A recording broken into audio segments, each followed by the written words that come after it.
Hello, and welcome to Ballotpedia's look at California's ballot measure history. Today, we're exploring over a century of direct democracy in the Golden State. Ballotpedia completed an inventory of all California ballot measures since 1910, the year before they adopted the initiative and referendum process. Since then, Californians have decided on 1,306 ballot measures between 1910 and 2024. Of these 1,306 measures, 752 were approved and 554 were defeated. Here's an interesting finding. The California state legislature has voted to refer 862 ballot measures to the state ballot between 1910 and 2024. That's nearly double the amount of initiatives placed on the ballot by citizens, which numbered 444. Legislatively referred measures were approved 69% of the time, compared to just 36% for ballot initiatives. This inventory of California statewide ballot measures is part of Ballotpedia's historical ballot measure factbook, which will document nearly 200 years of direct democracy in the United States. This ongoing research effort will provide an unparalleled resource for researchers, reporters, and a voting public on how ballot measures have evolved, the issues they've covered, and the role that they've played in our civic life. Over these 114 years, California's ballot measures have addressed virtually every aspect of public policy and social issues.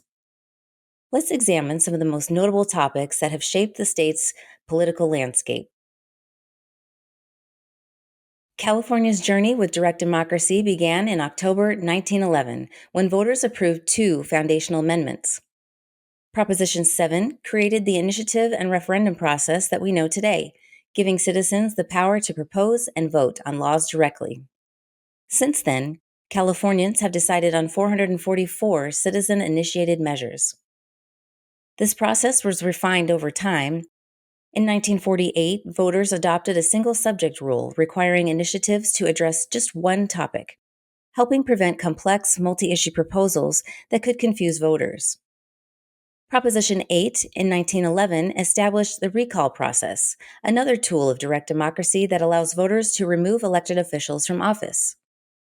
From 1913 to 2024, there have been 11 recall efforts of state officials that have qualified for the ballot, demonstrating how this mechanism has remained a viable check on elected power. Housing has been a persistent concern in California politics, and ballot measures have played a crucial role in shaping policy. In 1950, during the post-World War II housing boom, voters approved an amendment requiring voter approval for any ballot measure that would authorize publicly funded low-rent housing projects.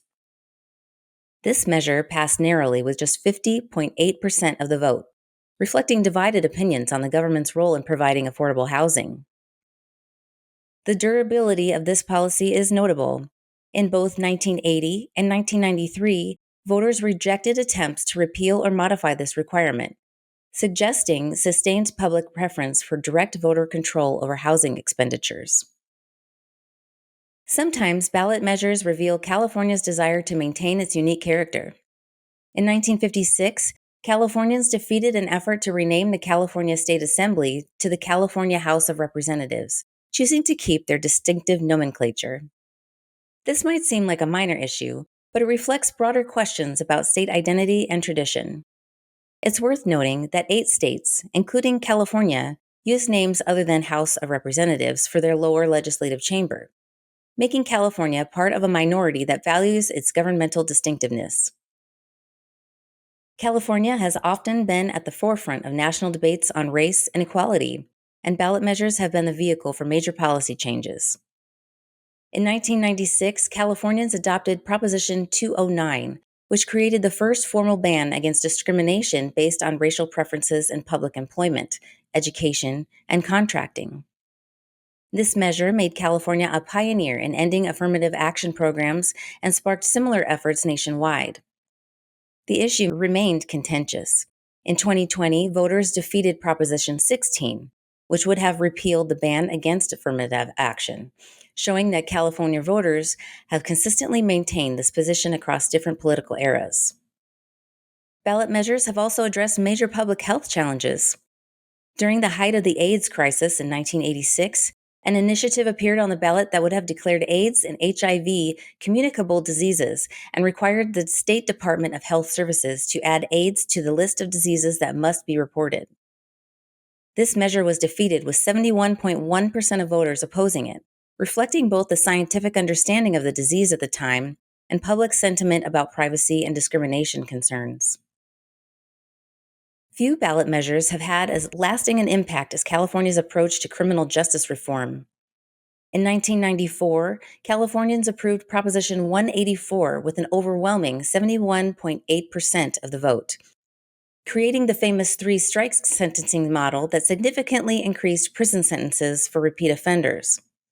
This measure reflected the tough on crime sentiment of the 1990s and had profound effects on California's prison system and criminal justice approach. Notably, California requires that changes to approved initiatives must also receive voter approval. So when concerns arose about the three strikes law's implementation, initiatives were placed on the ballot to amend Proposition 184 in 2000, 2004, and 2012, showing how the ballot measure process allows for ongoing policy refinement. This comprehensive look at California's ballot measure history demonstrates the significant role direct democracy has played in shaping the state's policies and laws over more than a century. From establishing the initiative process itself to addressing complex social and policy issues, these measures reflect the evolving priorities and values of California voters. If you want to dive deeper into California's ballot measure history, we've got a lot more information for you on our website at ballotpedia.org/California ballot measures. Thanks so much for watching, and be sure to subscribe for more nonpartisan, fact-based information on America's politics and elections.